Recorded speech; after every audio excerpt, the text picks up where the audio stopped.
Allah, Allah, Suriya wa Assad. Si vous êtes intéressé à la question de la crise syrienne, qui dure maintenant depuis à peu près 8 ans, vous avez sans doute déjà entendu ce slogan, scandé par les forces loyalistes. Pour moi, il est très intéressant, parce qu'il va nous permettre de comprendre l'environnement politique dans lequel se situent les pro-régimes et quelles sont leurs priorités.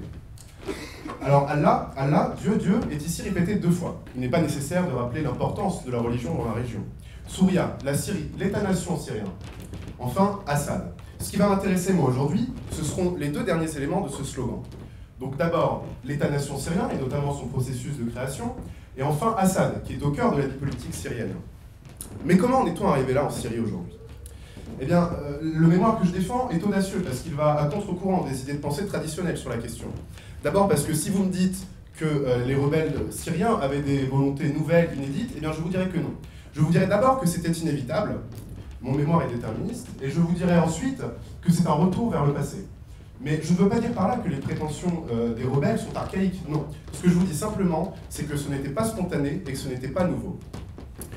Et tout cela s'inscrit en fait dans ma problématique. La dynamique politique conflictuelle syrienne est-elle le fruit de l'histoire de la création de son État? Pour ce faire, je vais faire comme Mathuré, historien et spécialiste de la région, je vais faire un retour dans le passé, à partir de 1916 et des accords de Sykes-Picot qui vont délimiter les contours de la Syrie. Il faut savoir que dès cette époque, à partir de 1920, il y aura de forts mouvements de contestation populaire, avec des revendications qui parfois sont similaires avec celles qu'on peut trouver en 2011. À tel point qu'en 1927, plusieurs modes de gouvernance vont sortir de la pensée de la société civile. On pensera à des assemblées constituantes, une démocratie parlementaire, ou encore, on veut s'inspirer de l'exemple irakien, et on veut faire revenir le roi Faisal. En 1946, le président de la République syrienne annonce depuis le balcon du palais présidentiel que le dernier soldat français est sorti de Syrie. Une nouvelle ère commence pour la Syrie, mais qui malheureusement sera à son tour faite de conflictualité. Entre 1949 et 1951, 8 gouvernements vont se succéder. En 1958, c'est l'union avec l'Égypte de Nasser, qui prendra fin 3 ans plus tard avec la sécession.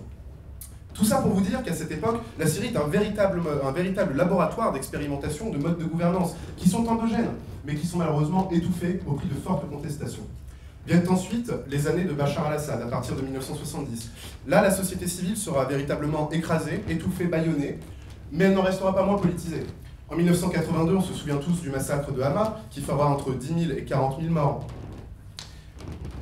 En 2011, commencent les contestations les plus violentes, et les rebelles syriens veulent du changement. Ils portent un nouveau drapeau, à 3 étoiles. Pardon, j'ai dit un nouveau drapeau?